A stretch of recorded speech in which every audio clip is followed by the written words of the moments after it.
Good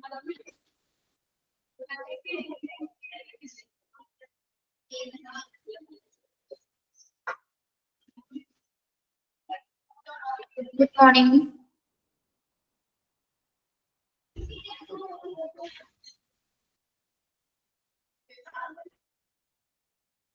Good morning.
ഇല്ലടാ, ജസ്മിനി ഇല്ല, ICU തന്നെയാണ്. നമുക്ക് ആയിട്ടില്ല.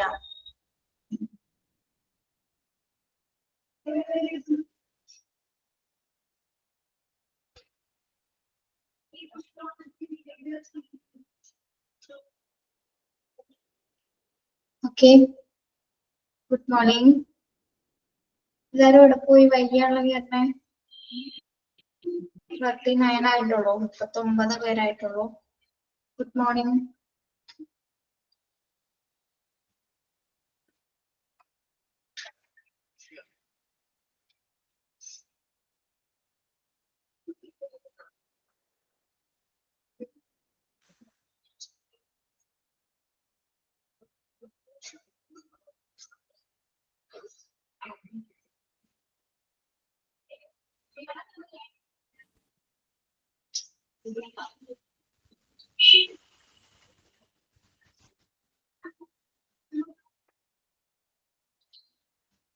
Okay,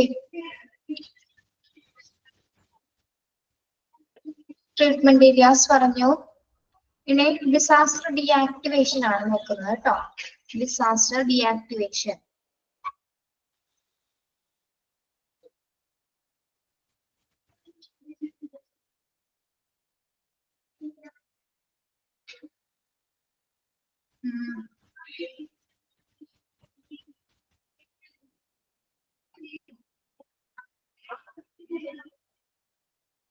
okay, Disaster reactivation, demobilization phase. Demobilization phase എന്ന് പറഞ്ഞാൽ ഏറ്റവും അവസാന ഘട്ടത്തിലാണ്. Declaring the disaster to be over, the decision to deactivate the hospital emergency plan should be taken after exact evaluation of the situation by the incident commander and other hospital administrators. The deactivation should not be too early, premature, or too late. It is very difficult to reactivate the emergency plan once it has been declared over because staff tiredness starts, which is difficult to overcome. The disaster deactivate in the timeline. അതായത് commander, incident commander ആയിരിക്കുമായിട്ടുള്ള പ്രത്യേക നിർദ്ദേശങ്ങൾ നൽകുന്ന അല്ലെ ഹോസ്പിറ്റലിലെ എല്ലാ കാര്യങ്ങളും എന്താണ് ആ നടന്ന സിറ്റുവേഷൻസ് ഒക്കെ എല്ലാവരും എന്താണ് അനലൈസ് ചെയ്യുമെന്ന് ഇവാലുവേറ്റ് ചെയ്തതിന് ശേഷമായിരിക്കും എന്താണ് അത് ഡീആക്ടിവേറ്റ് ചെയ്യാനായിട്ട്, അതായത് അവസാന ഘട്ടത്തിലേക്ക് ആ പ്ലാൻസ് എല്ലാ പ്ലാനുകളും ചെയ്തതിന് ശേഷം എന്താണ് അത് ഡീആക്ടിവേറ്റ് ചെയ്യാൻ തുടങ്ങിയാണ് അല്ലെ. അപ്പോൾ സംഭവ കമാൻഡർ അതായത് ഇൻസിഡന്റ് കമാൻഡറും അഡ്മിനിസ്ട്രേറ്ററും ആയിരിക്കും അത് വിലയിരുത്തുന്നത്. ഓക്കെ, ആ ലാസ്റ്റ് ഘട്ടം വിലയിരുത്തുന്നത് ഇൻസിഡന്റ് കമാൻഡറും അതുപോലെ തന്നെ അഡ്മിനിസ്ട്രേറ്ററും ആയിരിക്കും ആ സിറ്റുവേഷൻ ഇവാലുവേറ്റ് ചെയ്യുന്നത്. അതിനുശേഷം എന്താണ് അതായത് ആ ഉണ്ടാക്കിയ ആ പ്ലാൻ ഇല്ലേ നമ്മള് ഡിസാസ്റ്റർ മാനേജ്മെന്റ് ചെയ്യാനായിട്ട് എടുത്ത പ്ലാൻ അതെന്ത് ചെയ്യുന്നു, ഡീആക്ടിവേറ്റ് ചെയ്യാൻ തുടങ്ങുന്നു. Deactivation should not be too early. ഇത് നേരത്തെയോ അല്ലെങ്കിൽ നേരത്തെ ടു ഏർലി എന്ന് വെച്ചാൽ നേരത്തെ ആവാൻ പാടില്ല, ലേറ്റും ആവാനും പാടില്ല.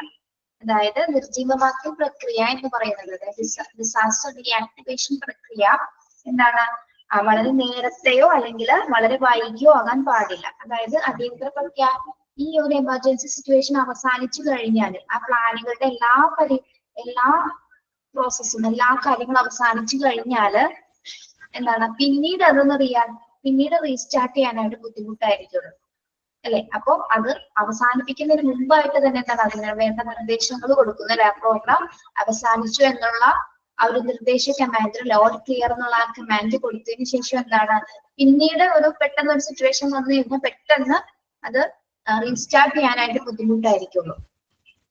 It is very difficult to reactivate the emergency plan. ആ എമർജൻസി പ്ലാൻ പിന്നീട് റീസ്റ്റാർട്ട് ചെയ്യാനായിട്ട് വളരെ ബുദ്ധിമുട്ടായിരിക്കുള്ളൂ. പിന്നെന്താ എന്തുകൊണ്ടാണ് it has been declared over because staff tiredness. എന്തുകൊണ്ടാണ് അത്രയും പ്ലാനുകൾ സംബന്ധിച്ചിടത്ത് എല്ലാ സ്റ്റാഫുകളും വർക്കിംഗ് ആയിരുന്നു ആ ഒരു സമയം വരെ അല്ലെ. എല്ലാവരും എന്തായിരിക്കും ടയേർഡ് ആയിട്ടുണ്ടാവും. പിന്നീട് ഒരു പ്ലാൻ പെട്ടെന്ന് റിയാക്ടിവേറ്റ് ചെയ്ത് ചെയ്യാനായിട്ട് അവരെ കൊണ്ട് പെട്ടെന്ന് തന്നെ സാധിക്കില്ല. ഓക്കെ, അതായത് ആ ജീവനക്കാരെ പിന്നീട് പ്രിപ്പയർ ചെയ്ത് അവരെ കൊണ്ട് ആ ഒരു വർക്ക് ചെയ്യിപ്പിക്കാനായിട്ട് നമുക്ക് പിന്നീട് ബുദ്ധിമുട്ടായിരിക്കുള്ളൂ. അത് വളരെ പ്രയാസമേറിയ ഒരു കാര്യമാണ്.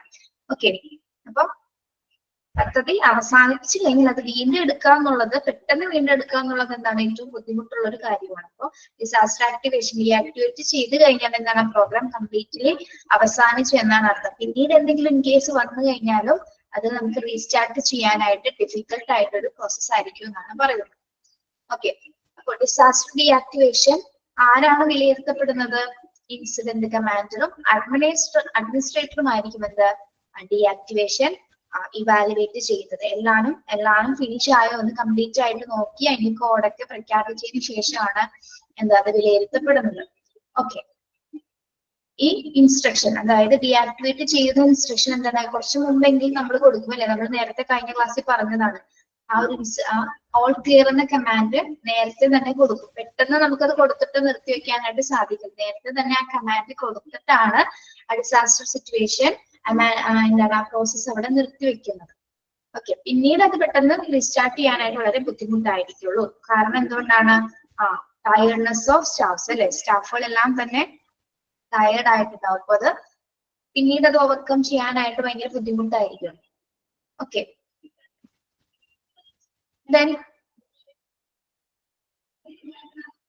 ഇനി ഈ ഡിസാസ്റ്റർ മാനേജ്മെന്റിന്റെ സമയത്ത് മാനേജ് ചെയ്യുന്ന സിറ്റുവേഷനിലെ പബ്ലിക് റിലേഷൻ ഡിപ്പാർട്ട്മെന്റ് എന്തൊക്കെ കാര്യങ്ങളാണ് ചെയ്യുന്നത്? പബ്ലിക് റിലേഷൻ ഡിപ്പാർട്ട്മെന്റ് എന്ന് പറഞ്ഞ എന്താണ്? ഇറ്റ്സ് റിലേറ്റഡ് ടു പബ്ലിക് അല്ലെ. ഓക്കെ, ഫസ്റ്റ് പോയിന്റ് എന്താണ്? Issues information and messages to media. Public relation department ആദ്യം ചെയ്യുന്നത് എന്താണ്? ഇഷ്യൂസ് ഇൻഫോർമേഷൻ ആൻഡ് മെസ്സേജ് ടു മീഡിയ. എന്താ പറയുന്നത്? മാധ്യമങ്ങൾക്ക് അതുമായി ബന്ധപ്പെട്ടുള്ള സന്ദേശങ്ങൾ നൽകുന്നത് പബ്ലിക് റിലേഷൻ ഡിപ്പാർട്ട്മെന്റ് ആണ്. ഓക്കെ, മാധ്യമങ്ങൾക്ക് ഇഷ്യൂവുമായി ബന്ധപ്പെട്ട് സന്ദേശങ്ങൾ കൈമാറുന്നത് പബ്ലിക് റിലേഷൻ ഡിപ്പാർട്ട്മെന്റ് ആണ്. Okay, then B, act a mediator between administration and patient relatives. Public relation department ആണ് ഒരു മീഡിയേറ്റർ ആയിട്ട് പ്രവർത്തിക്കുന്നത്. എവിടെ? Between administration and patient relatives. Patient റിലേറ്റീവ്സിന്റെ ഇടയിലും അഡ്മിനിസ്ട്രേറ്റീവിന്റെ ഇടയിലായിട്ട് ഒരു മീഡിയേറ്റർ എന്ന നിലയിലുള്ള റോളാണ് പബ്ലിക് റിലേഷൻ ഡിപ്പാർട്ട്മെന്റ് നിർവഹിക്കുന്നത്, കൈകാര്യം ചെയ്യുന്നത്. Then centralizes information about casualties. എന്താണ് centralized information about casualty എന്ന് പറഞ്ഞാല്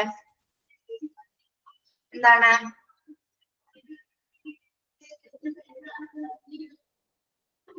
Centralizes information about casualties എന്ന് പറഞ്ഞാല് എന്ത് സെൻട്രലൈസ് ഇൻഫർമേഷൻസിനെ കുറിച്ചിട്ടാണ് പറയുന്നത്? അതായത് അവിടെ ഉണ്ടായ ഡിസാസ്റ്ററിൽ ഉണ്ടായ നാശനഷ്ടങ്ങളെ കുറിച്ചിട്ടുള്ള ഒരു വിവരങ്ങൾ കേന്ദ്രീകരിക്കുന്നു. നാശനഷ്ടങ്ങളെ കുറിച്ചിട്ടുള്ള വിവരങ്ങളെ കേന്ദ്രീകരിക്കുന്നത് പബ്ലിക് റിലേഷൻ ഡിപ്പാർട്ട്മെന്റ് ആണ്. എവിടെയൊക്കെയാണ് എന്തൊക്കെ ഇൻസിഡൻസ്, എന്തൊക്കെ നഷ്ടങ്ങൾ ഉണ്ടായി എന്ന് പബ്ലിക് റിലേഷൻ ഡിപ്പാർട്ട്മെന്റ്സിലാണ്, അവരാണ് അത് കൂടുതലായിട്ട് ഡീറ്റെയിൽ ആയിട്ട് നോക്കുന്നത്. സെൻട്രലൈസസ് ഇൻഫോർമേഷൻ അബൌട്ട് കാഷ്വാലിറ്റീസ്, എന്തൊക്കെ നാശനഷ്ടങ്ങൾ ഉണ്ടായി അതുമായി ബന്ധപ്പെട്ടിട്ടുള്ള വിവരങ്ങൾ അവർ കേന്ദ്രീകരിക്കുന്നു. Okay, then control all photographs.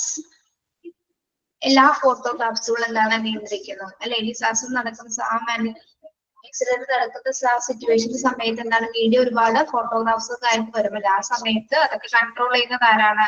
Public relation department ആണ്. ഓക്കെ, അതായത് ഗുരുതരാവസ്ഥയിൽ കിടക്കുന്ന പേഷ്യൻസിനെയൊക്കെ ചിലപ്പോ അവരുടെ സിറ്റുവേഷൻ നോക്കാതെ തന്നെ ഫോട്ടോഗ്രാഫ്സ് എടുക്കുന്ന മീഡിയ ഉണ്ടായിരിക്കും അല്ലെ? അതൊക്കെ അനുവദനീയമായിട്ടുള്ള കാര്യങ്ങളാണ്. അപ്പൊ അവിടെ റെസ്ട്രിക്ഷൻസ് ഉണ്ടായിരിക്കും, പക്ഷെ അത് മറികടന്ന് ഫോട്ടോസ് എടുക്കാനായിട്ട് വരുന്നവരുണ്ടാവും. അപ്പൊ അവരൊക്കെ കൺട്രോൾ ചെയ്യുന്നത് ആരാണ്? പബ്ലിക് റിലേഷൻ ഡിപ്പാർട്ട്മെന്റ് ആണ്. Then prepare and post update casualty list. Prepare and post updated casualty list. Update ചെയ്ത കാര്യകാരണ ലിസ്റ്റുകൾ തയ്യാറാക്കുകയും അത് എന്ത് ചെയ്യുന്നു? അപ്ഡേറ്റ് ചെയ്യുന്നു അല്ലെ? കാഷ്വാലിറ്റി ലിസ്റ്റുകൾ അപ്ഡേറ്റ് ചെയ്യപ്പെടുന്നു. ഓക്കെ, എന്തൊക്കെയാണ് പബ്ലിക് റിലേഷൻ ഡിപ്പാർട്ട്മെന്റ് കൈകാര്യം ചെയ്യുന്നത്? Issues information and message to media. മാധ്യമങ്ങൾക്ക് വിവരങ്ങളും സന്ദേശങ്ങളും കൈമാറുന്നു. മാധ്യമങ്ങൾക്ക് വിവരങ്ങളും സന്ദേശങ്ങളും കൈമാറുന്നു. ഓക്കെ, സെക്കൻഡ് വൺ എന്താണ്? Act as a mediator between administration and patient relatives. അതായത് അഡ്മിനിസ്ട്രേഷന്റെ ഇടയിൽ പേഷ്യന്റ് റിലേറ്റീവ്സിന്റെ ഇടയിൽ ഒരു എന്താണ് മീഡിയേറ്റർ ആയിട്ട് പ്രവർത്തിക്കുന്നത് പബ്ലിക് റിലേഷൻ ഡിപ്പാർട്ട്മെന്റ്സുകളാണ്. Then centralizes information about casualties. എന്തൊക്കെ നാശനഷ്ടങ്ങൾ ഉണ്ടായി, അത് നാശനഷ്ടങ്ങളെ കുറിച്ചിട്ടുള്ള ഒരു വിവരങ്ങൾ എല്ലാം തന്നെ എന്താണ്? സെൻട്രലൈസ് ചെയ്യുന്നു, കേന്ദ്രീകരിക്കുന്നു. Okay, then control all photographs. എല്ലാ ഫോട്ടോഗ്രാഫുകളും നിയന്ത്രിക്കുന്നു. Then prepare and post updated casualty list. ലിസ്റ്റുകൾ പ്രിപ്പയർ ചെയ്യുന്നതും അത് അപ്ഡേറ്റ് ചെയ്യുന്നതും പബ്ലിക് റിലേഷൻ ഡിപ്പാർട്ട്മെന്റിന്റെ ചുമതലയാണ്. ഓക്കെ, ഇത് ക്ലിയർ ആണോ? പബ്ലിക് റിലേഷൻ ഡിപ്പാർട്ട്മെന്റ് ക്ലിയർ ആണോ?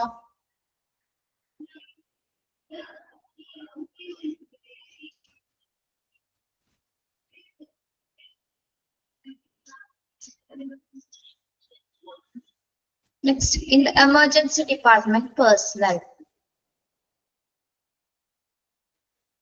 അതായത് എമർജൻസി ഡിപ്പാർട്ട്മെന്റിൽ, അതായത് അത്യാഹിത വിഭാഗത്തില് പേഴ്സണൽ എന്ന് ഉദ്ദേശിക്കുന്നത് ഉദ്യോഗസ്ഥർ അല്ലെ, അവരുടെ സ്റ്റാഫുകൾ. അവരെന്തൊക്കെയാണ്, എന്തൊക്കെ കാര്യങ്ങളാണ് ഇതൊക്കെ ആക്ടിവിറ്റീസ് ആണ് അവിടുത്തെ ഡിപ്പാർട്ട്മെന്റിൽ ജീവനക്കാർ ചെയ്യുന്നത്. ഓക്കെ, അത്യാഹിത വിഭാഗത്തിലെ ഉദ്യോഗസ്ഥർ എന്തൊക്കെയാണ് ചെയ്യുന്നത്? Remain their area, defer all daily activities. എന്താണ് എല്ലാ ആക്ടിവിറ്റീസും ഡിഫറെന്റ് ആയിരിക്കും എന്നാണ് പറയുന്നത് അല്ലെ. റിമൈൻഡ് ഏരിയയുടെ പ്രദേശത്ത് അവരുടെ ആ ഒരു ഏരിയയിൽ എല്ലാ ആക്ടിവിറ്റീസും ഡെയിലി ആക്ടിവിറ്റീസ് ഡിഫറെന്റ് ഉള്ളതായിരിക്കും, പലതരത്തിലായിരിക്കും. ഫസ്റ്റ് വൺ എന്താണ്? Be prepared to receive and help disaster casualties, need urgent life saving measures. Be prepared to receive and help disaster casualties, need urgent life-saving measures. എന്താണ്? ദുരിതബാധിതരെ സ്വീകരിക്കുന്നതിനും സഹായിക്കുന്നതിനും തയ്യാറാകുക, അതിന് അവർക്ക് ആവശ്യമായിട്ടുള്ള എമർജൻസി മെഷേഴ്സുകൾ സ്വീകരിക്കുക എന്നതാണ് ആദ്യത്തെ അവരുടെ ആക്ടിവിറ്റി എന്ന് പറയുന്നത്. Be prepared to receive and help disaster casualties. ദുരിതബാധിതരെ എന്താണ് സ്വീകരിക്കാനും അവരെ അവരെ അടിയന്തര രക്ഷാപ്രവർത്തനങ്ങൾ അവർക്ക് കൊടുക്കാൻ വേണ്ടി, ലൈഫ് സേവിംഗ് മെഷേഴ്സുകൾ അവർക്ക് കൊടുക്കാൻ വേണ്ടിയിട്ടും തയ്യാറാക്കുന്ന അതിന് കുറച്ച് ആക്ടിവിറ്റീസ് ആയിരിക്കും ആര് ചെയ്യുന്നത്? എമർജൻസി ഡിപ്പാർട്ട്മെന്റിലെ പേഴ്സണൽസ്, ഉദ്യോഗസ്ഥര് ചെയ്യുന്നത്. Okay, next, see that extra nurses are assigned from the floors. എന്താണ്?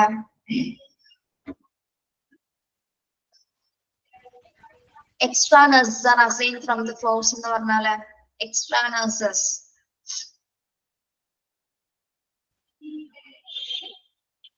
ആവശ്യമായിട്ടുള്ള ഫ്ലോർസുകളിൽ ഓരോ ഫ്ലോറുകൾ ഉണ്ടായിരിക്കും. അവിടേക്ക് എന്തായിരിക്കും? എക്സ്ട്രാ നഴ്സസുകൾ അവൈലബിൾ ആയവരെയൊക്കെ അസൈൻ ചെയ്തിട്ടുണ്ടാവും. ഏതൊക്കെ ഫ്ലോറിൽ ഏതൊക്കെ നഴ്സസ്മാരെ നമ്മൾ അതിന് മുന്നേ പറഞ്ഞില്ലേ, നഴ്സിംഗ് സൂപ്രണ്ടിനെ കുറച്ച് ലിസ്റ്റുകൾ തയ്യാറാക്കുമല്ലോ. ഏതൊക്കെ നഴ്സസ്മാര്, അതായത് ഏറ്റവും കൂടുതൽ നഴ്സുമാർ നിൽക്കുന്ന പ്ലേസസിൽ ആരൊക്കെ അവിടെ ഉണ്ടായിരിക്കണം എന്ന ഒരു ലിസ്റ്റ്, നഴ്സുമാരുടെ ആ ലിസ്റ്റ് തയ്യാറാക്കുകയും ഓരോരുത്തരും അവിടെ ഓരോ ഫ്ലോർസിലും നിയമിക്കുകയും ചെയ്യുന്നു, അസൈൻ ചെയ്യുകയും ചെയ്യുന്നു. ഓക്കെ, അതായത് ഒന്നിൽ കൂടുതൽ ആൾക്കാർ അല്ലെ, ഒരു ദിവസം അല്ല, ചിലപ്പോ ഒരുപാട് പേര് ആവശ്യമായി വന്നേക്കാവുന്ന ഓരോ ഫോഴ്സുകൾ ഉണ്ടായിരിക്കും. അപ്പൊ അവിടെയൊക്കെ പ്രത്യേകമായിട്ട് ഓരോ സ്റ്റാഫുകളെ അവിടെ, നഴ്സിംഗ് സ്റ്റാഫുകൾ അവിടെ നിയോഗിക്കുന്നു. Then as accountable that crash carts are brought and kept in readiness in the triage area. നിങ്ങൾ കേൾക്കുന്നില്ലേ? പറയുന്നത് കേൾക്കുന്നുണ്ടോ?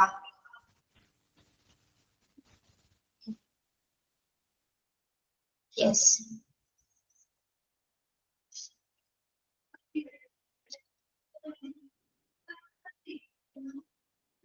Okay. And accountable that crash carts are brought and kept in readiness in the triage area. എന്താണ് crash carts എന്ന് ഉദ്ദേശിക്കുന്നത്? Crash കാർട്സിൽ എന്താണ്? ഈ ട്രെയിനും ഡ്രോയറുകളൊക്കെ കണ്ടിട്ടില്ല നമ്മൾ? എമർജൻസി ആയിട്ടുള്ള ഡിവൈസസും എക്യുപ്മെന്റ്സ് ഒക്കെ വെച്ചിട്ട് ചെറിയ ചെറിയ സാധനങ്ങളൊക്കെ കൊണ്ടുപോകുന്നതിനുള്ള കാർട്സുകള്, ഒരു ഷെൽഫൊക്കെ പോലെ.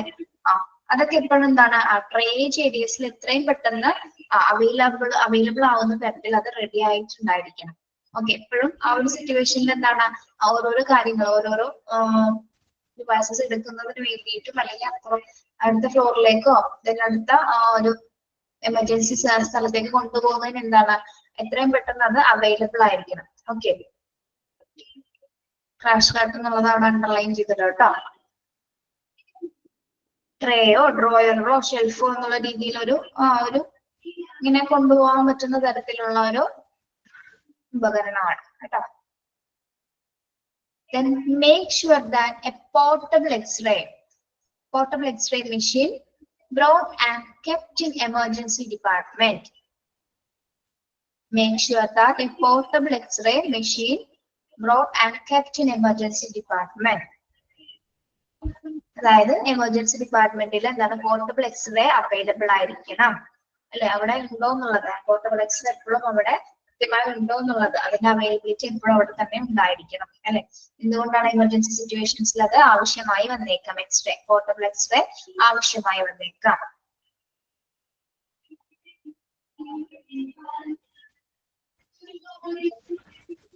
അതുകൊണ്ട് തന്നെ അത്യാഹിത വിഭാഗത്തിൽ അത് എപ്പോഴും സൂക്ഷിച്ചിട്ടുണ്ടായിരിക്കണം. Okay. Yes. അതുകൊണ്ട് പറഞ്ഞേ എന്തൊക്കെയാണ് എമർജൻസി ഡിപ്പാർട്ട്മെന്റ് പേഴ്സൺസിൽ ചെയ്യുന്ന ആക്ടിവിറ്റീസ് എന്തൊക്കെയാണ്?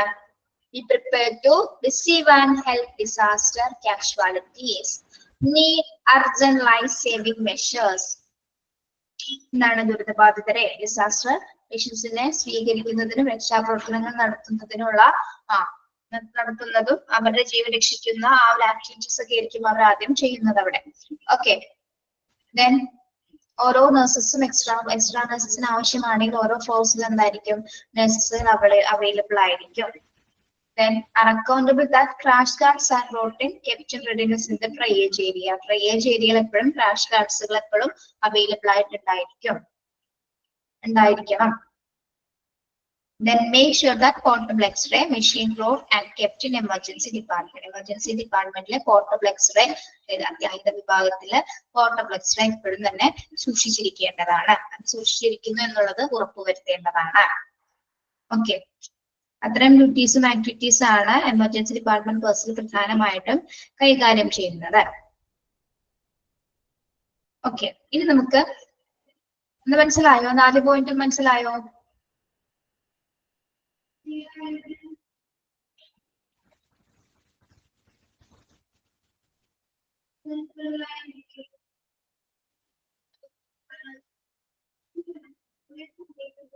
അടുത്ത നമുക്ക് സുരക്ഷയുമായി ബന്ധപ്പെട്ട കാര്യങ്ങൾ നോക്കാം. സെക്യൂരിറ്റി. ഡിസാസ്റ്റർ സിറ്റുവേഷനിൽ ആ ഒരു സെക്യൂരിറ്റി മെഷേഴ്സുകൾ എന്തൊക്കെയാണ്, എന്തൊക്കെ കാര്യങ്ങളാണ്, എന്തൊക്കെ ഡ്യൂട്ടീസ് ആണ് അവിടെ സജസ്റ്റ് ചെയ്തിരിക്കുന്നത് നോക്കാം. Some of the duties suggested are work in close cooperation with the local police. Work in close cooperation with the local police. എന്താണ് ലോക്കൽ പോലീസുമായിട്ട് എന്താണ് അടുത്ത ബന്ധം തന്നെ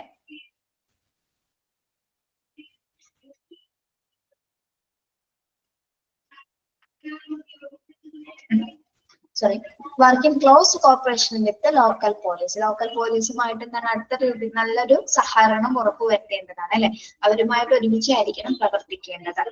okay. Then maintain order within the outside the hospital. Maintain order within the outside the hospital. എന്താണ് maintain order with outside the hospital?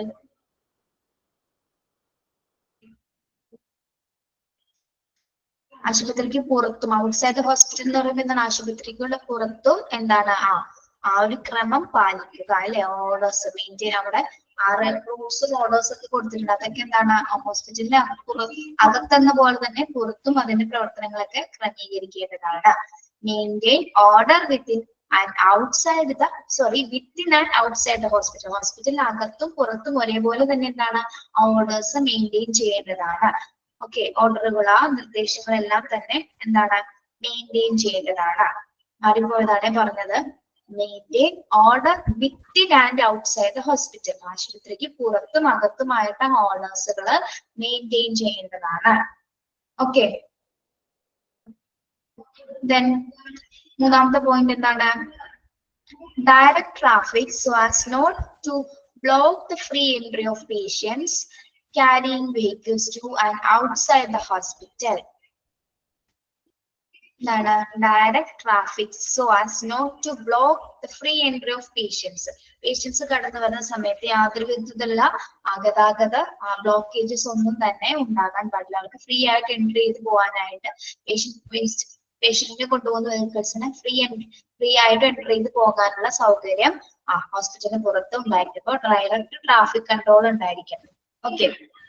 ആശുപത്രിയിലേക്ക് പുറത്തേക്കും അകത്തേക്കും ഉള്ള വാഹനങ്ങൾക്ക് കൃത്യമായ രീതിയിലുള്ള ഒരു ഗതാഗത നിയന്ത്രണം ഉണ്ടായിരിക്കേണ്ടതാണ്. അതായത് രോഗികളെ കൊണ്ടുവരുന്ന സമയത്ത് രോഗികളെ കൊണ്ടുപോകുന്ന സമയത്ത് തന്നെ യാതൊരു വിധത്തിലുള്ള ട്രാഫിക് ബ്ലോക്കേജസ് ഒന്നും തന്നെ ഉണ്ടാവാൻ പാടുള്ളതല്ല. അപ്പൊ അതൊക്കെ കൃത്യമായിട്ട് നിയന്ത്രിച്ചിരിക്കണം. Then protect key installation of the hospital. Protect key installation of the hospital. എന്താണ് key installation? Emergency department, hospital working area, power station or generators, water tanks, water supply etcetera. അവിടത്തേക്ക് എന്താണ് ഇൻസ്റ്റാളേഷനെ പ്രൊട്ടക്ട് ചെയ്തിരിക്കണം അല്ലെ. ഏത് സമയത്ത് എന്താണ് പവർ സ്റ്റേഷനൊക്കെ കൃത്യമായ രീതിയിൽ കൺട്രോൾ ചെയ്തിരിക്കണം. വാട്ടർ ടാങ്ക്സ് ഒക്കെ എപ്പോഴും അവൈലബിൾ ആയിരിക്കണം അല്ലെ. വാട്ടർ സപ്ലൈ അല്ലെ, ജലവിതരണമൊക്കെ കൃത്യമായ രീതിയിൽ നടക്കുമെങ്കിൽ എന്താണ് അവിടുത്തെ ഇൻസ്റ്റാളേഷൻ പ്രോപ്പർ ആയിട്ട് തന്നെ സംരക്ഷിക്കേണ്ടതുണ്ട്. Protect key installation of the hospital.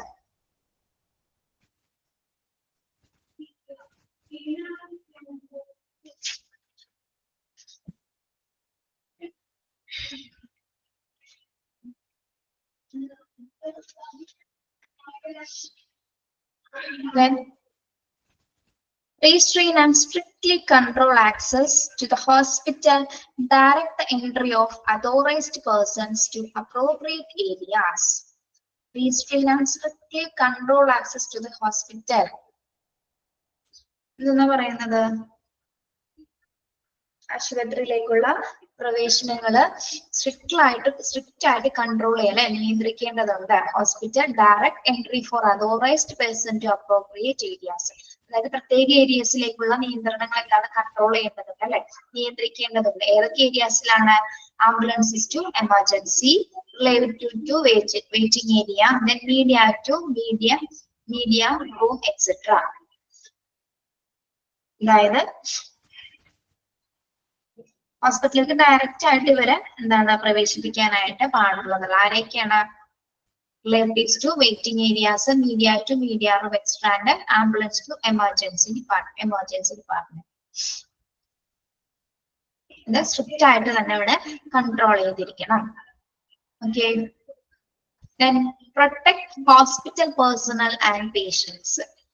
Protect hospital personnel and patients. ഹോസ്പിറ്റലിലെ ഉദ്യോഗസ്ഥരെയും പേഷ്യൻസിനെയും സംരക്ഷിക്കണം. ഹോസ്പിറ്റലിലെ പേഷ്യൻസിനെയും ഉദ്യോഗസ്ഥരെയും സംരക്ഷിച്ചിരിക്കണം. That all hospital personnel should wear identity cards. എല്ലാ ഹോസ്പിറ്റൽ സ്റ്റാഫുകളും എന്താണ് ഐഡന്റിറ്റി കാർഡുകൾ ഉപയോഗിച്ചിരിക്കണം, വെയർ ചെയ്തിരിക്കണം. ഓക്കെ. ഈ സെക്യൂരിറ്റി മേഖല, സുരക്ഷിത മേഖലയില് എന്തൊക്കെ കാര്യങ്ങളാണ് പ്രത്യേകം, എന്തൊക്കെ ഡ്യൂട്ടീസ് ആണ് പ്രത്യേകമായിട്ട് വരുന്നത്? Work in close cooperation with local police. Local പോലീസുമായിട്ട് ഒരു നല്ല രീതിയിലുള്ള സഹകരണം ഉണ്ടായിരിക്കും, അടുത്ത സഹകരണം തന്നെ ഉണ്ടായിരിക്കണം. Okay. Then maintain order within the outside the hospital. ഹോസ്പിറ്റലിനകത്തും പുറത്തും എന്താണ് ഓർഡേഴ്സുകൾ മെയിൻറ്റെയിൻ ചെയ്യണം. ഹോസ്പിറ്റലിന് അകത്തും പുറത്തും എന്താണ്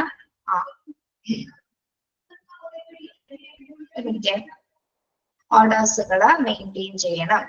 ഓക്കെ.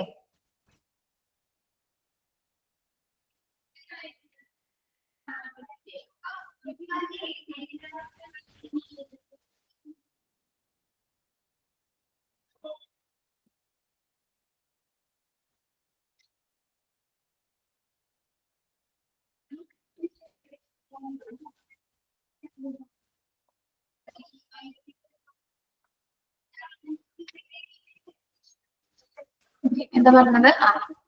ഹോസ്പിറ്റലിനകത്ത് പുറത്തും ഓർഡേഴ്സുകൾ മെയിൻറ്റെയിൻ ചെയ്യണം. Then direct traffic not to block the free entry of patients, carry vehicles to and outside the hospital. പേഷ്യൻസിന് ആവശ്യം കൊണ്ടുവന്ന വാഹനങ്ങൾക്കെതിരായിട്ട് എന്താണ് അവിടെ ബ്ലോക്കേജസ് ഒന്നും തന്നെ ഉണ്ടാവാനായിട്ട് പാടില്ല. ആശുപത്രിയിലേക്കും പുറത്തേക്കും വാഹനങ്ങളുമായി വരുന്ന രോഗികളെ സൗജന്യ പ്രവേശനം, അവർക്ക് ഫ്രീ എൻട്രി ആയിരിക്കണം. അവിടെ യാതൊരു വിധത്തിലുള്ള ബ്ലോക്കേജസ് ഒന്നും ഉണ്ടാകാതെ സുരക്ഷിതമായിട്ട് എന്താണ് അവിടെ പ്രവേശിപ്പിക്കേണ്ടതാണ്. Okay. Then protect key installation of the hospital. ഹോസ്പിറ്റലിലെ key installations. അതായത് പ്രത്യേക ഡിപ്പാർട്ട്മെന്റ്സിൽ power station, generator, water tanks, water supply, then emergency department, then hospital working ഏരിയാസിലേക്ക് കീ ഇൻസ്റ്റാളേഷൻസ് പ്രൊട്ടക്ട് ചെയ്യേണ്ടതാണ്. അവിടെ യാതൊരു വിധത്തിലുള്ള ലീക്കേജസുകളോ എന്തെങ്കിലും പവർ ഫെയിലിയേഴ്സോ ഒന്നും തന്നെ ഉണ്ടാവാതെ സംരക്ഷിക്കേണ്ടതാണ്. Then restrain and strictly control access to the hospital, direct the entry of authorized person to appropriated areas. അതായത് ഹോസ്പിറ്റലിലെ ആശുപത്രികളിലെ പ്രവേശനങ്ങൾ നിയന്ത്രിക്കുക. ഏതൊക്കെ ഭാഗങ്ങൾ, ഏതൊക്കെ ഏരിയാസിലാണ്? Ambulances to emergency, then relative to waiting area, and media to media room, etc. Then protect hospital personnel and patients. Hospital ഉദ്യോഗസ്ഥരെയും അതുപോലെ തന്നെ പേഷ്യൻസിനെയും പ്രൊട്ടക്ട് ചെയ്യുക. ദെൻ എല്ലാ സ്റ്റാഫുകളും ഐഡന്റിറ്റി കാർഡ്സുകൾ വെയർ ചെയ്യേണ്ടതാണ്. 7 സുരക്ഷാ നടപടികളാണ് അല്ലെങ്കിൽ ഡ്യൂട്ടീസ് ആണ് പ്രധാനമായിട്ടും സെക്യൂരിറ്റിക്ക് വേണ്ടിയിട്ട് പറയുന്നത് കേട്ടോ. മനസ്സിലായോ? 7 പോയിന്റ്സും മനസ്സിലായോ? ഒന്ന് വായിച്ചു നോക്കി.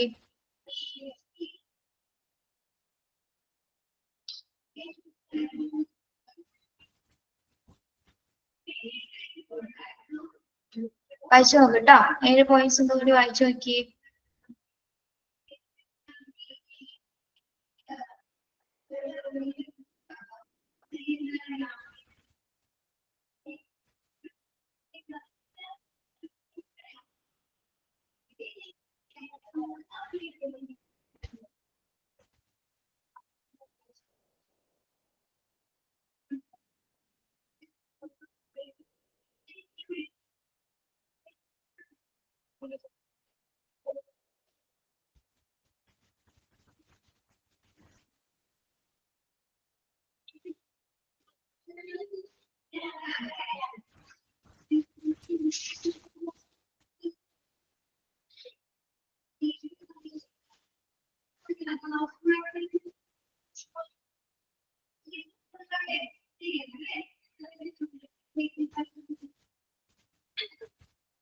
ഓക്കെ, നമുക്കിനി ട്രയേജ് നോക്കാം കേട്ടോ.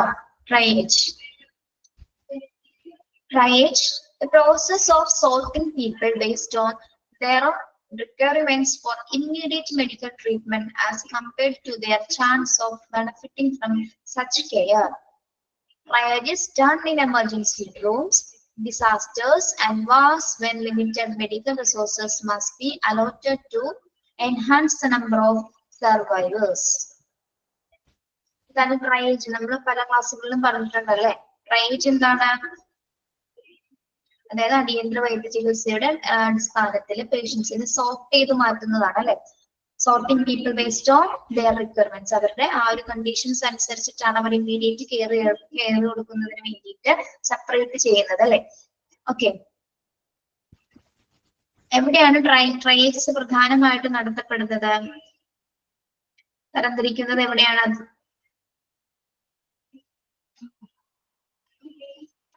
എവിടേക്കാണ്? എമർജൻസി ഡിപ്പാർട്ട്മെന്റ് റൂം, ഡിസാസ്റ്റേഴ്സ്, വാർ അല്ലെ.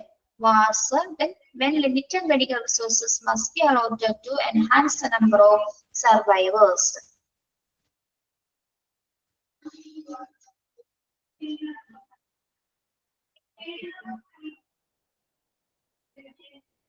ഓക്കെ, എന്താണ്? When limited medical resources must be allotted to enhance the number of survivors എന്ന് പറഞ്ഞാൽ എന്താണ്?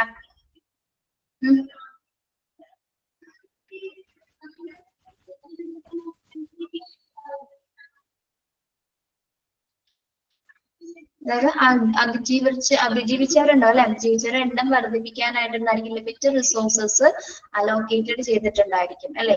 അതിജീവിച്ചവരുടെ അതായത് സർവൈവേഴ്സിന്റെ എണ്ണം നോക്കുന്നതിന് അല്ലെ, അവരെ പ്രൊട്ടക്ട് ചെയ്യുന്നതിന് കുറച്ച് റിസോഴ്സസുകൾ ലിമിറ്റഡ് ആയിരിക്കുള്ളൂ. ലിമിറ്റഡ് മെഡിക്കൽ റിസോഴ്സസ് എന്താണ്? ലിമിറ്റഡ് മെഡിക്കൽ റിസോഴ്സസ് ആയിരിക്കുള്ളൂ ഉണ്ടായിരിക്കുന്നത്. ഓക്കെ, അപ്പൊ ട്രയേജ് ഏരിയ എന്താന്ന് പറയുന്നത് എന്താണ്? അടിയന്തരമായിട്ട് പേഷ്യൻസിനെ ഇമ്മീഡിയറ്റ് ആയിട്ട് മെഡിക്കൽ ട്രീറ്റ്മെന്റ് ആർക്കൊക്കെ കൊടുക്കണം എന്ന രീതിയിൽ പേഷ്യൻസിനെ സോർട്ട് ചെയ്യുന്നതിനാണ് എന്താ ട്രയേജ് ഏരിയയിൽ പ്രധാനമായും ചെയ്യുന്നത് അല്ലെ. ഓക്കെ, എന്തൊക്കെ സിറ്റുവേഷൻസിലാണ് എന്ന് എവിടെയൊക്കെ വെച്ചിട്ടാണ്? Emergency rooms, disasters, wars. Okay,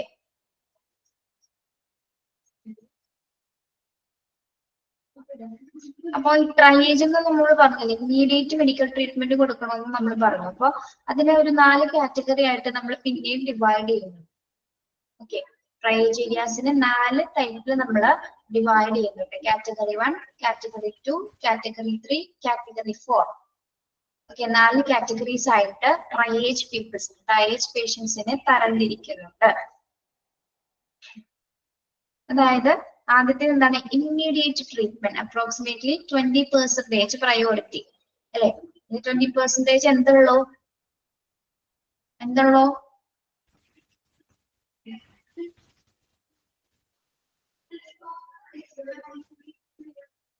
20% chances ഉള്ളവരല്ലേ? ഏകദേശം 20% പ്രയോറിറ്റി ചാൻസസ് ഉള്ളവരാണ് ഇമ്മീഡിയറ്റ് ട്രീറ്റ്മെന്റ് കാറ്റഗറി 1 വരുന്നത് അല്ലെ? അപ്പൊ ഗുരുതരമായിട്ടുള്ള ഒരു സിറ്റുവേഷൻ ആയിരിക്കാം. അപ്പൊ എന്തൊക്കെ കാര്യങ്ങളായിരിക്കും പ്രധാനമായി അതിൽ വരുന്നത്? ഏതൊക്കെ സിറ്റുവേഷനിലാണ് സിവിയർ ബ്ലീഡിങ് അല്ലെ? സിവിയർ ആയിട്ടുള്ള ബ്ലീഡിങ് കണ്ടീഷൻസ് കാണുന്നുണ്ടോ PDF? Okay. Severe bleeding, obstruction of respiratory tract, pneumothorax, hemothorax, hypovolemic shock, hypovolemic shock, extremity severely injured, facial burns, burns to upper respiratory tract. Okay. അപ്പോൾ ഇമ്മീഡിയറ്റ് കെയർ ട്രയേജിൽ വരുന്ന immediate ആയിട്ടുള്ള patients എന്ന് പറയുമ്പോൾ ഏതൊക്കെയായിരിക്കാം? Severe ആയിട്ടുള്ള bleeding ഉള്ളവരുണ്ടായിരിക്കാം അല്ലെ? Then obstruction of respiratory tract. എന്താണ് obstruction of respiratory tract എന്ന് പറഞ്ഞാല്? ORT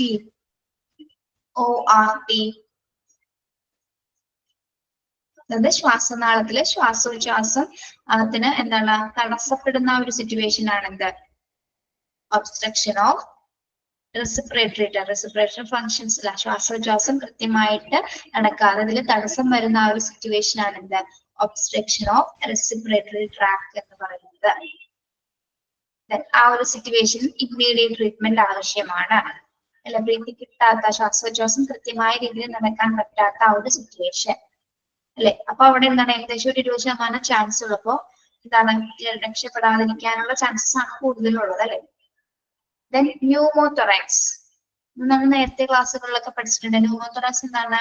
ശ്വാസകോശത്തിന്റെയും നെഞ്ചിന്റെ വാളിന്റെ ഇടയിലായിട്ട് അല്ലെ? ഭിത്തിയിലെ ശ്വാസകോശത്തിന്റെയും നെഞ്ചിന്റെ ഭിത്തിയിലെ ഇടയിലുള്ള പ്യൂറർ സ്പേസസിൽ എന്താണ്?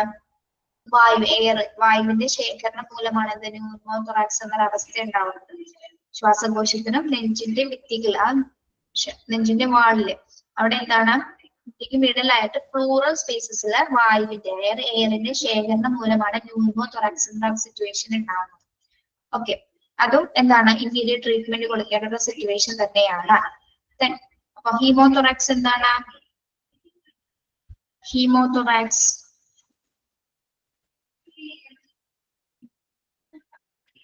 എന്ത് ഡിഗ്രി ചെയ്യുമ്പോഴാണ് ഹീമോതൊറാക്സ് ഉണ്ടാവുന്നത്?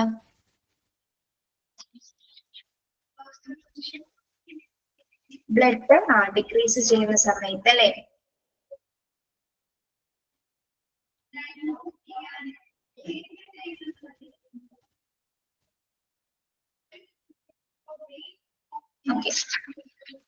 ബ്ലഡ് ഡിക്രീസ് ചെയ്യുന്നത് നെഞ്ചിന്റെ ഭിത്തിയിലും ശ്വാസകോശത്തിന് ഇടയിലായിട്ട് എന്താണ് ആ പ്ലൂറൽ അവയില് എന്ത് സംഭവിക്കുന്നു? രക്തം അടിഞ്ഞു കൂടുന്ന അല്ലെങ്കിൽ ഗുരുതരമായ ഒരു അവസ്ഥയാണ്.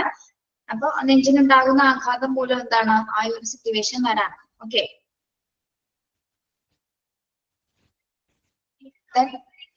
ഹൈപ്പോവോളമിക് ഷോക്ക്, ഹൈപ്പോവോളമിക് ഷോക്ക് എന്താണ്? ഹൈപ്പോവോളമിക് ഷോക്ക്. അതൊക്കെ അണ്ടർലൈൻ ചെയ്ത് പോണോട്ടെ ഈ പേരുകളൊക്കെ.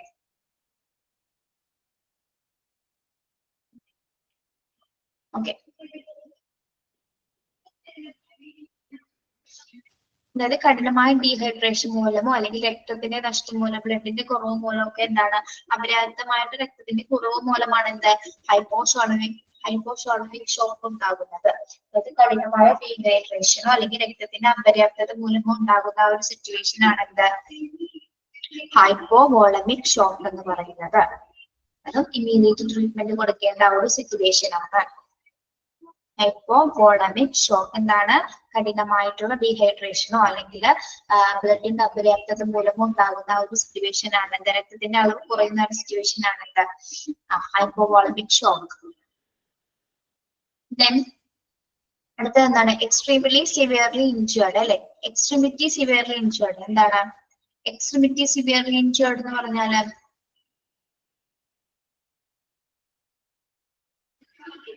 എക്സ്ട്രീമിറ്റി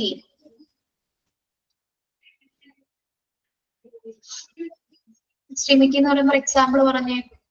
ഗുരുതരമായ പരിക്ക് അല്ലെ, ഒട്ടും ചിലപ്പോ ചാൻസസ് 20% തന്നെ ഉണ്ടായിരിക്കുള്ളൂ അല്ലെ. ചിലപ്പോ ചെസ്റ്റിലൊക്കെ തുളഞ്ഞു കയറിയോ അത്തരത്തിൽ കൂടുതൽ മുറിവുകൾ ഉണ്ടാകുന്ന സിറ്റുവേഷൻ. സിവിയർലി ഇഞ്ചേർഡ് എക്സ്ട്രീമിറ്റി, അതായത് ആഘാതം കൂടുതലായിരിക്കും. ദെൻ ഫേഷ്യൽ ബേൺസ് അല്ലെ, ചിലപ്പോൾ കെമിക്കൽ ഡിസാസ്റ്റർ അല്ലെങ്കിൽ മറ്റ് ലിക്വിഡ്സ് ഒക്കെ പറ്റിയുള്ള ഒരു അപകടമാണെങ്കിൽ എന്താണ് ഫേഷ്യൽ ബേൺസ് ഉണ്ടാകാനുള്ള ചാൻസസ് ഉണ്ട്, പൊള്ളൽ ഉണ്ടാകാനുള്ള ചാൻസസ് ഉണ്ട്. അതും എന്താണ് ഇമ്മീഡിയറ്റ് ട്രീറ്റ്മെന്റ് കൊടുക്കേണ്ടതാണ്. ചില പേഷ്യൻസിന് അത് വളരെയധികം ഗുരുതരമായി ബാധിക്കാം, ക്രിട്ടിക്കൽ ആവാനുള്ള ചാൻസസ് ഉണ്ട്. Then burns to upper respiratory tract. Burns to upper respiratory tract. എന്താണ് upper respiratory tract എന്ന് പറഞ്ഞാൽ അതൊരു കോമൺ വൈറൽ ഇൻഫെക്ഷൻ ആണ് കേട്ടോ. അതായത് നമ്മളുടെ നോസിനും ത്രോട്ടിനും എയർവേസിനൊക്കെ വരുന്ന ഒരു ഇൻഫെക്ഷൻ ആണ് എന്ത് അപ്പർ റെസ്പിറേറ്ററി ട്രാക്ട് എന്ന് പറയുന്നത്. ഇതൊരു കോമൺ വൈറൽ ഇൻഫെക്ഷൻ ആണ്. URT എന്ന് പറയുന്നത് URT ശ്വാസകോശത്തിന് മുകളിലായിട്ട്, ശ്വാസകോശത്തിന് മുകളിലായിട്ട് ഉള്ള ഒരു പകർച്ചവ്യാധിയാണത്. ഓക്കെ, അപ്പൊ അത് ഒരു വൈറൽ ഇൻഫെക്ഷൻ ആണ്. അത് നമ്മുടെ നോസിന്റെ ത്രോട്ട് അതുപോലെ സൈനസിലൊക്കെയാണ് ആ ഇൻഫെക്ഷൻസ് ബാധിക്കുന്നത്. ഓക്കെ, പ്രോപ്പറായിട്ട് എയർവേ പ്രോപ്പറായിട്ട് ഡിഫിക്കൽറ്റീസ് നടക്കാത്ത ഒരു ടൈം ആയിരിക്കും ഈ അപ്പർ റെസ്പിറേറ്ററി ട്രാക്ട് വന്നു കഴിഞ്ഞാൽ. ഓക്കെ,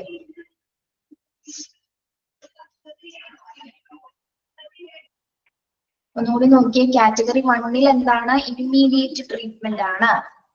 അപ്രോക്സിമേറ്റ്ലി 20% പ്രയോറിറ്റി 1 ആണ് അല്ലെ. ഫസ്റ്റ് പ്രയോറിറ്റി കൊടുക്കേണ്ട കാറ്റഗറി 1 ആണ് ഇമ്മീഡിയറ്റ് ട്രീറ്റ്മെന്റ്. ഗുരുതരമായിട്ടുള്ള ഒരു അവസ്ഥയിലായിരിക്കും എന്താ എത്രയും പെട്ടെന്ന് സ്പെഷ്യൽ കെയർ കൊടുക്കേണ്ടത്. ഏതൊക്കെ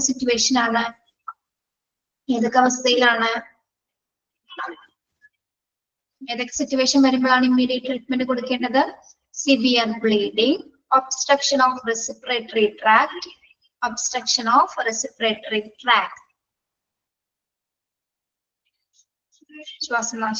ശ്വാസോച്ഛ്വാസം കൃത്യമായി നടക്കാത്ത അവസ്ഥകള്. ദെൻ പിന്നെന്താണ് ന്യൂമോതൊറാക്സ്, ശ്വാസകോശത്തിനും നെഞ്ചിന്റെ ഭിത്തിക്കും ഇടയിലുള്ള ആ ഒരു പ്ലൂറൽ സ്പേസസിൽ എന്താണ് എയറിന്റെ ശേഖരണം മൂലത്താണ് ബ്രീതിങ് ഡിഫിക്കൽട്ടീസ് വരുന്ന ആ ഒരു സിറ്റുവേഷൻ. ഹീമോതൊറാക്സ് എന്താണ് ബ്ലഡ് ഡിക്രീസ് ചെയ്യുന്ന ഒരു സിറ്റുവേഷൻ. ദെൻ ഹൈപ്പോവോളമിക് ഷോക്ക് എന്താണ് ബ്ലഡിന്റെ രക്തനഷ്ടമോ അല്ലെങ്കിൽ ബ്ലഡിന്റെ അപര്യാപ്തത മൂലം ഉണ്ടാകുന്ന ആ ഒരു സിറ്റുവേഷൻ ആണ്. ദെൻ എക്സ്ട്രീംലി സിവിയർലി ഇഞ്ചേർഡ്, ഗുരുതരമായിട്ടുള്ള ഇഞ്ചേഴ്സ് മുറിവുകള്. Then facial burns, then burns to upper respiratory tract UTI. Okay, UTI എന്തിനെയാണ് ബാധിക്കുന്നത്? സൈനസ്, നോസ്, ത്രോട്ടിനെയൊക്കെ വ്യാപിക്കുന്ന ഒരു ഇൻഫെക്ഷൻ ആണ്. അത് വൈറൽ ഇൻഫെക്ഷൻ ആണ് UTI. അതായത് ശ്വാസകോശത്തിന്റെ അപ്പറായിട്ട് അല്ലെ മുകളിലായിട്ടാണ്. കാറ്റഗറി 1. ഓക്കെ, എന്തെങ്കിലും സംശയം ഉണ്ടോ? ഇപ്പൊ തന്നെ ചോദിച്ചു. കാറ്റഗറി 1 എന്തെങ്കിലും സംശയം ഉണ്ടെന്നിട്ട് അവർക്ക് അടുത്തത് 2 പറയാം.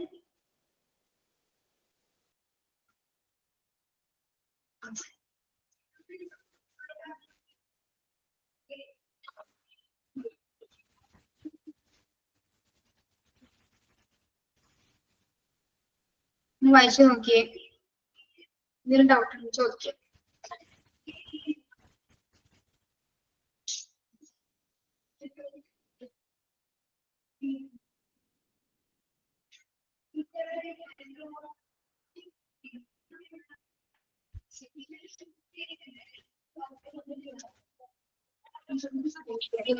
ഒന്നുകൂടി പറയാം, നോട്ട് ചെയ്തെടുക്കണേണോ നിങ്ങള്? അലർജി പറഞ്ഞാൽ മതിയോ?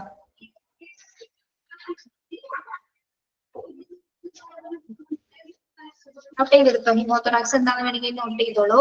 ബ്ലഡ് അക്യുമുലേറ്റ്സ്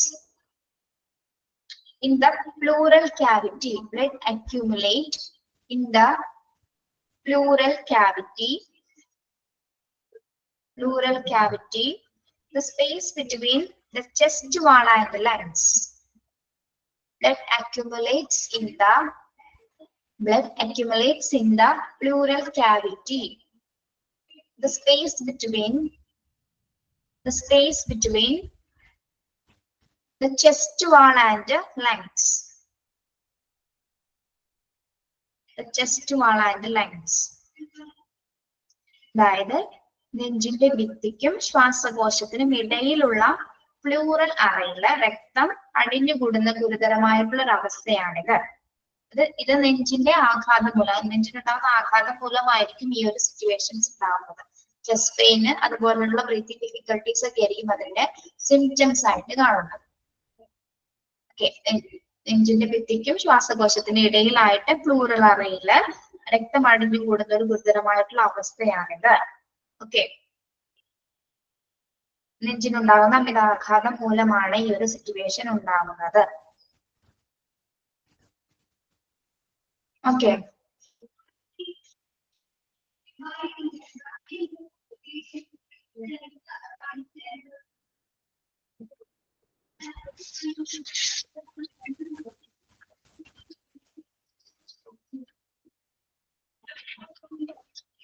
സംശയം ഉണ്ടോ? അല്ലെങ്കിൽ കാറ്റഗറി 2 പറയട്ടെ?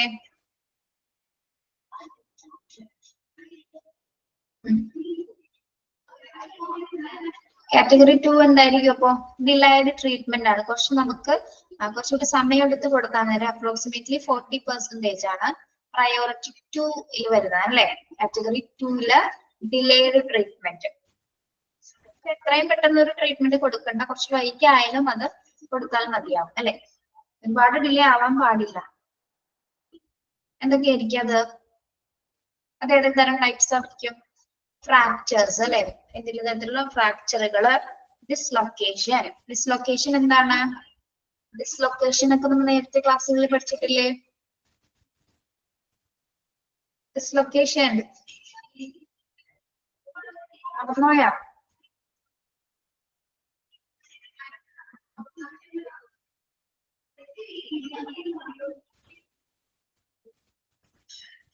അബ്ഡോമൻ ഇഞ്ചറി, ഡിസ്ലൊക്കേഷൻ പറഞ്ഞിട്ട് പോയാൽ മതി കേട്ടോ. അബ്ഡോമൻ ഇഞ്ചറീസ് ടു അബ്ഡോമൻ, അതായത് ഇതര സംബന്ധമായിട്ടുള്ള ഇഞ്ചറീസുകള്. Then thorax. തൊറാക്സ് എന്ന് പറയുമ്പോൾ എന്താണ്? ചെസ്റ്റിന്റെ ഭാഗമായിട്ട് വരുന്ന ഡിസ്ലൊക്കേഷൻ എന്ന് വെച്ചാൽ ബോണിന്റെ ലൊക്കേഷൻ മാറുന്നത് അല്ലെ. എല്ലുകളുടെ ഡിസ്ലൊക്കേഷൻ സംഭവിക്കുന്നതാണ് നമ്മള് ഡിസ്ലൊക്കേഷൻ എന്ന് പറയുന്നത്, സ്ഥാനചലനം സംഭവിക്കുന്നത്. Then abdomen injuries. തൊറാക്സ് എന്താണ്? തൊറാക്സ്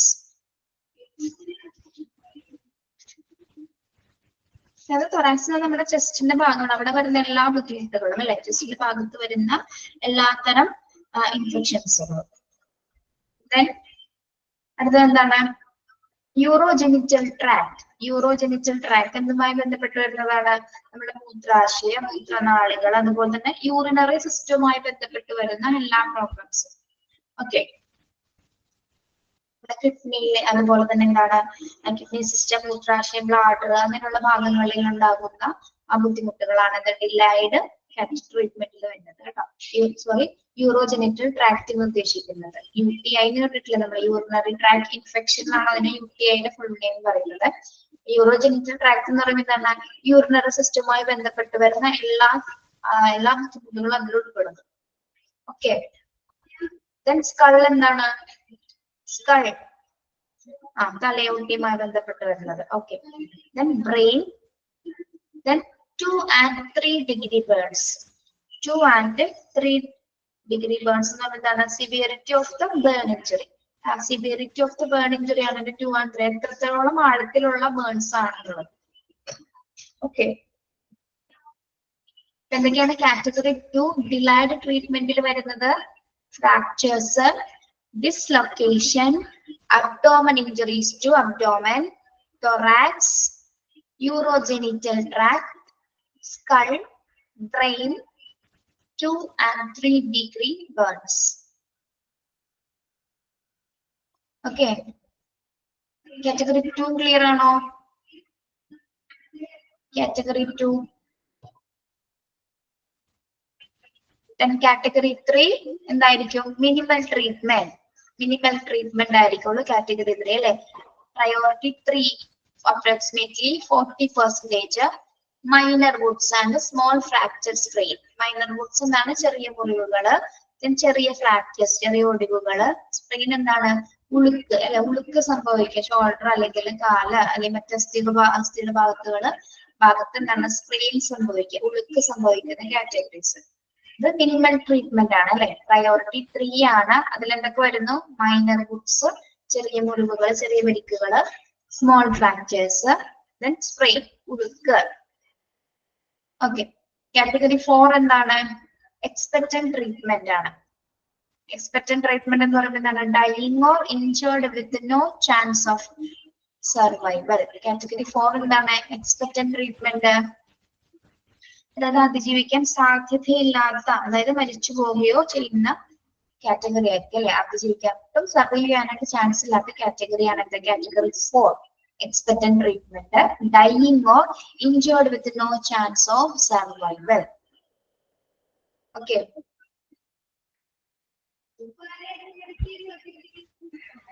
കാറ്റഗറി 1ഉം 2ഉം 3ഉം 4ഉം ക്ലിയർ ആണോ? മനസ്സിലായോ?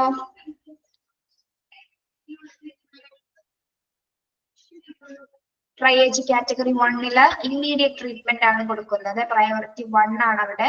Severe bleeding, obstruction of respiratory tract, pneumothorax, haemothorax, hypovolaemic shock, extremely severely injured, facial burns, burns to upper respiratory tract. ഇത്തരം സിറ്റുവേഷൻസിലാണ് ഇമ്മീഡിയറ്റ് ട്രീറ്റ്മെന്റ് കാറ്റഗറി 1ൽ കൊടുക്കുന്നത്. ഓക്കെ. ദെൻ കാറ്റഗറി 2 എന്താണ്? ഡിലൈഡ് ട്രീറ്റ്മെന്റ് ആണ്. പ്രയോറിറ്റി 2 ആണ്. അവിടെ എന്തൊക്കെയാണ്? എന്തൊക്കെ ട്രീറ്റ്മെന്റ്സ് ആണ്? Fractures, dislocation, abdominal injuries, thorax, urogenital tract, skull, brain, 2 and 3 degree burns. ഏതാണ് ഐശ്വര്യ പറയുന്നത്? ഏത് പറയണമെന്നാണ് ഐശ്വര്യ? ഫസ്റ്റ് പോയിന്റിൽ ഒന്നും കൂടി പറയണോ? കാറ്റഗറി 1 ആണോ?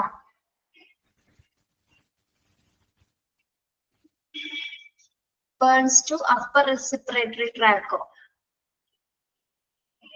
ഓക്കെ. നമ്മൾ പറഞ്ഞത് നമ്മുടെ എന്താണ്?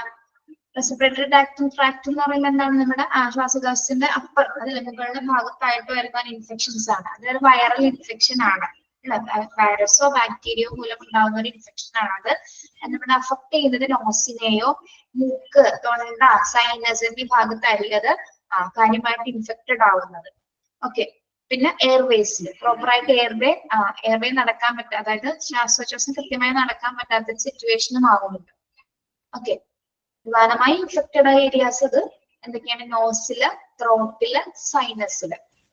ദെൻ പ്രോപ്പർ ആയിട്ടുള്ള എയർവേനെ സ്മൂത്ത് ആകാത്ത രീതിയിൽ, സ്മൂത്ത് ആക്കാതെ ഭയങ്കര ഡിഫിക്കൽട്ട് ആയിട്ടുള്ള ബുദ്ധിമുട്ടായിരിക്കുള്ളൂ എന്ത് വരുമ്പോൾ? അപ്പർ റെസ്പിറേറ്ററി ട്രാക്ട് വന്നു കഴിഞ്ഞാൽ. ഓക്കെ.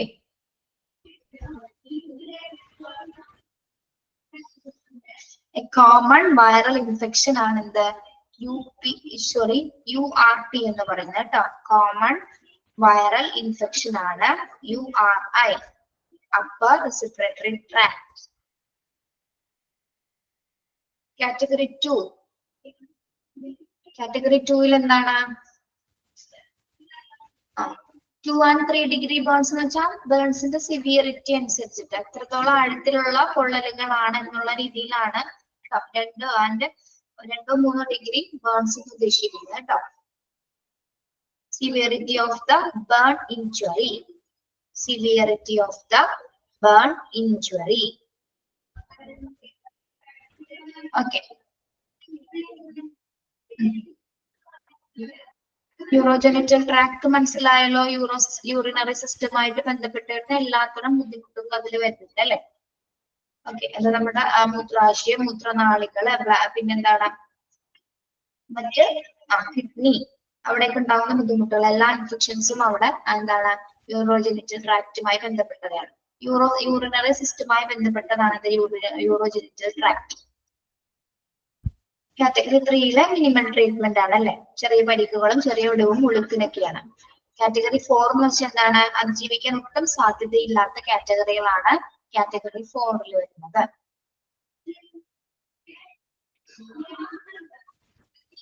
ഓക്കെ. ഈ ടാഗിങ് കൂടി ഒന്ന് പറഞ്ഞിട്ട് നിർത്താം കേട്ടോ. Tagging priority for removing patients from disaster site. Priority അനുസരിച്ചിട്ടാണ് പേഷ്യൻസിനെ അവിടെ നിന്ന് റിമൂവ് ചെയ്യുന്നത് അല്ലെ. അപ്പൊ അതിന് പ്രത്യേക കോഡുകളും കളർ ടാഗ്സുകളും ഉപയോഗിച്ചിട്ടുണ്ടായിരിക്കും. ക്രിട്ടിക്കൽ പേഷ്യൻസിന് റെഡ് ടാഗ് ആയിരിക്കും അല്ലെ ഫസ്റ്റ് കൊടുക്കുന്നത്. Critical patients red tag. Urgent പേഷ്യൻസിന് എന്താണ് yellow colour tag. Then walking wounded green tag. Walking wounded എന്ന് പറഞ്ഞാൽ എന്താണ്? വാക്കിംഗ് വുഡഡ്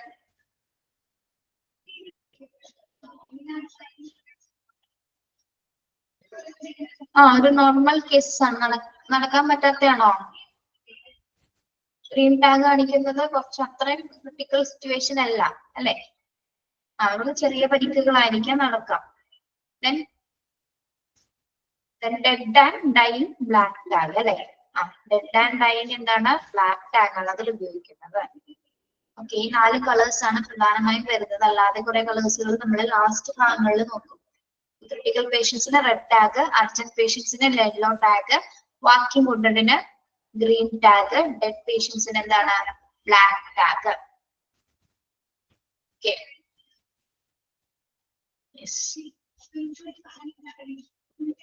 ഇത്രയും മതി. ലെഫ്റ്റ് ആയിക്കോളൂ. Thank U.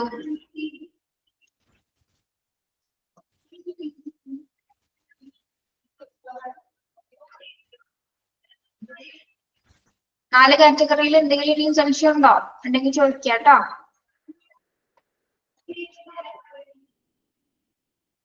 ഓക്കെ, ട്രയേജ് എന്ന ഭാഗം നന്നായിട്ട് വായിക്കണം കേട്ടോ. ട്രയേജിന്ന് ക്വസ്റ്റ്യൻസുകൾ വരും എക്സാമിന്. Okay, thank you.